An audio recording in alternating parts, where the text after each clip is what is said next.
Commentaire de saint Thomas d'Aquin sur l'Évangile de Jean, chapitre 15, versets 24 à 25, suite. La deuxième question concerne la vérité de la proposition conditionnelle suivante. Si le Christ n'avait pas fait parmi eux les œuvres que nul autre n'a faites, il serait exempt du péché d'infidélité. La réponse est, si nous parlions de n'importe quel miracle, les persécuteurs auraient une excuse si le Christ ne les avait pas réalisés parmi eux. Car personne ne peut venir au Christ par la foi s'il n'est attiré. Citation, « Nul ne peut venir à moi si le Père qui m'a envoyé ne l'attire. »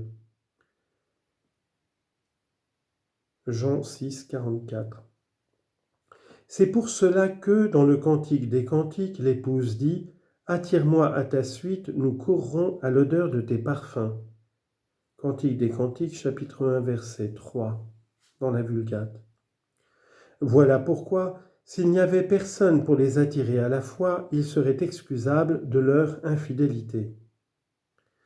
Mais remarquons que le Christ a exercé une attraction par sa parole, par des signes visibles et invisibles, c'est-à-dire en remuant et en éveillant de l'intérieur leur cœur. Citation, « Le cœur du roi est dans la main de Dieu. » Proverbe chapitre 21, verset 1. L'œuvre de Dieu en nous est donc un instinct intérieur qui nous pousse à bien agir.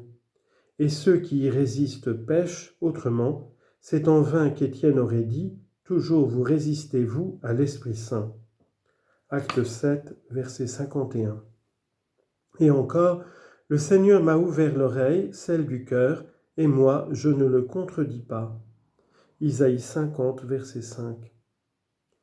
Ce que le Seigneur dit, si je n'avais pas fait parmi eux des œuvres que nul autre n'a faites, doit donc s'entendre non seulement des œuvres visibles, mais aussi de cet instinct intérieur et de l'attraction de son enseignement. Et assurément, s'il n'avait pas réalisé cela parmi eux, il n'aurait pas de péché. Ainsi donc, on voit clairement de quelle manière il pourrait être excusé, c'est-à-dire si le Seigneur n'avait pas fait d'œuvres miraculeuses parmi eux. Mais maintenant ils ont vu et ils nous ont haïs, moi et mon Père. Verset 24.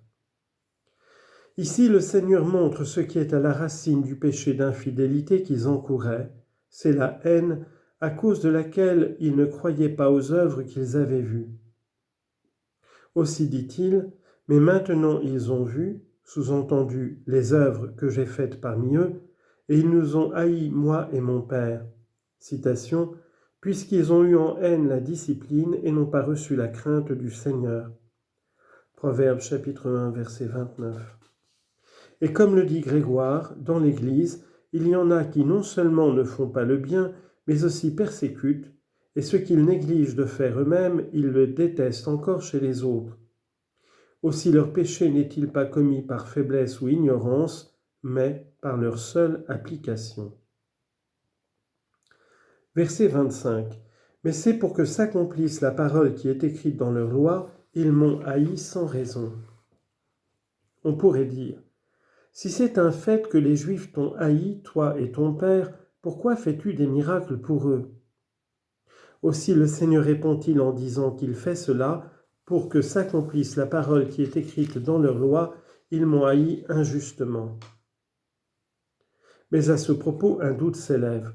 Pourquoi le Seigneur dit-il que cela est écrit dans leur loi, alors qu'en fait cela est écrit dans les psaumes ? À cela, il faut répondre que, dans l'Écriture, la loi peut s'entendre en trois sens.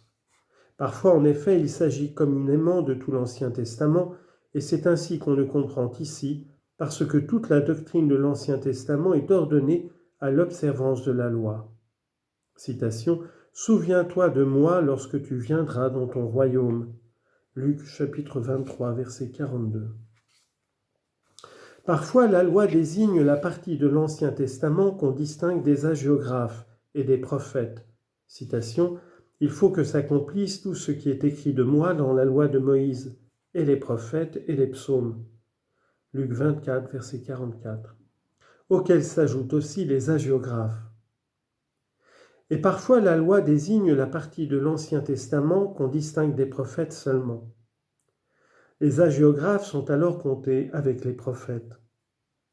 Le Seigneur dit donc, c'est pour que s'accomplisse la parole qui est écrite dans leur loi, c'est-à-dire au psaume 34, verset 19, « Ils m'ont haï gratuitement ou injustement, ou sans raison. » C'est-à-dire non pas pour obtenir un avantage ou éviter un inconvénient, car c'est bien pour cela que l'homme déteste certaines choses qui n'ont pas existé chez le Christ. Celui-ci, bien au contraire, leur donnait l'occasion d'aimer en les guérissant et en les enseignant. Citation, « Lui qui a passé en faisant le bien » Acte 10, verset 38. Et encore, « Le mal se rend-il pour le bien qu'il creuse une fosse pour mon âme » Jérémie chapitre 18, verset 20. Et encore, « Qu'est-ce que vos pères ont trouvé d'injuste en moi pour s'éloigner de moi » Jérémie 2, 5.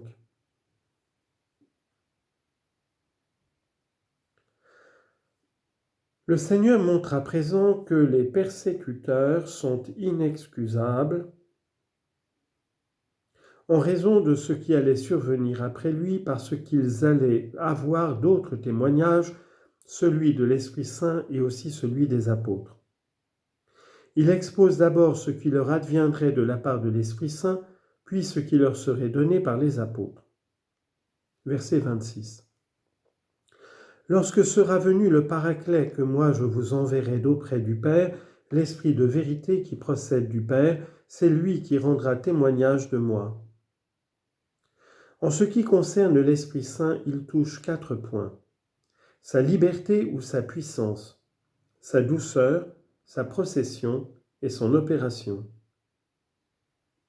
Lorsque sera venu le Paraclet, d'abord la liberté ou la puissance de l'Esprit Saint, car on dit proprement de quelqu'un qu'il vient lorsqu'il va de lui-même de sa propre autorité, et cela convient à l'Esprit Saint qui souffle où il veut.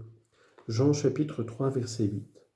Citation, « J'ai supplié et l'esprit de sagesse est venu en moi. » Sagesse chapitre 7, verset 7. L'expression « je vous enverrai » ne désigne donc pas une contrainte, mais l'origine. Le Paraclet. Le Seigneur fait allusion à la douceur de l'Esprit Saint en disant le Paraclet, c'est-à-dire le Consolateur. Car puisqu'il est l'amour de Dieu, il nous fait mépriser les réalités terrestres et adhérer à Dieu, et par là il éloigne de nous douleur et tristesse et nous procure la joie des réalités divines. Citation, « Le fruit de l'Esprit est charité, joie, paix. » Galates 5, 22. Et encore, l'Église était remplie de la consolation de l'Esprit Saint. Acte 9, 31. En troisième lieu, le Seigneur révèle une double procession de l'Esprit Saint, et d'abord sa procession temporelle. Le Paraclet que moi je vous enverrai d'auprès du Père. Là, il faut considérer que lorsqu'on dit que l'Esprit Saint est envoyé, ce n'est pas comme s'il changeait de lieu, puisqu'il emplit le monde entier, comme le dit le livre de la sagesse. Chapitre 1, verset 7. Mais c'est parce qu'il commence à habiter d'une nouvelle manière par la grâce en ceux dont il fait le temple de Dieu. Ne savez-vous pas que vous êtes le temple de Dieu et que l'Esprit de Dieu habite en vous ? 1 Corinthiens 3, 16. Et il n'est pas contradictoire de dire que l'Esprit Saint est envoyé et qu'il vient, car dire de lui qu'il vient nous fait voir manifestement la majesté de sa divinité. Citation, « Lui qui opère comme il le veut. » 1 Corinthiens 12, versets 6 et 11. Et on dit qu'il est envoyé pour montrer qu'il procède d'un autre, car le fait de sanctifier la créature rationnelle en habitant en elle, il le tient d'un autre, de qui il tient d'être comme le Fils tient d'un autre tout ce qu'il opère. Remarquons aussi que la mission de l'Esprit Saint vient du Père et du Fils communément, comme l'indique symboliquement l'Apocalypse. Citation, « L'ange me montra un fleuve d'eau de la vie, c'est-à-dire l'Esprit Saint, procédant du trône de Dieu et de l'agneau. » Apocalypse chapitre 22, verset 1, c'est-à-dire du Christ. Voilà pourquoi, pour la mission de l'Esprit Saint, il est fait mention du Père et du Fils, par lesquels, en vertu d'une égale et même puissance, il est envoyé. Aussi le Christ présente-t-il parfois le Père comme celui qui envoie, mais cependant pas sans le Fils.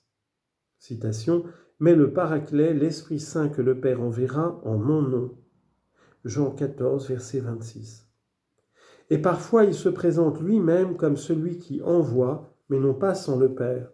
Citation, « Que moi je vous enverrai d'auprès du Père, parce que tout ce qu'opère le Fils, il le tient du Père. » Citation, « Le Fils ne peut rien faire de lui-même. » Jean 5, 19. L'Esprit de vérité qui procède du Père. En second lieu, le Seigneur révèle la procession éternelle. Et là, il montre également que l'Esprit Saint appartient au Fils en disant « l'Esprit de vérité », car lui-même, en effet, est la vérité. Citation, « Moi, je suis le chemin, la vérité et la vie. »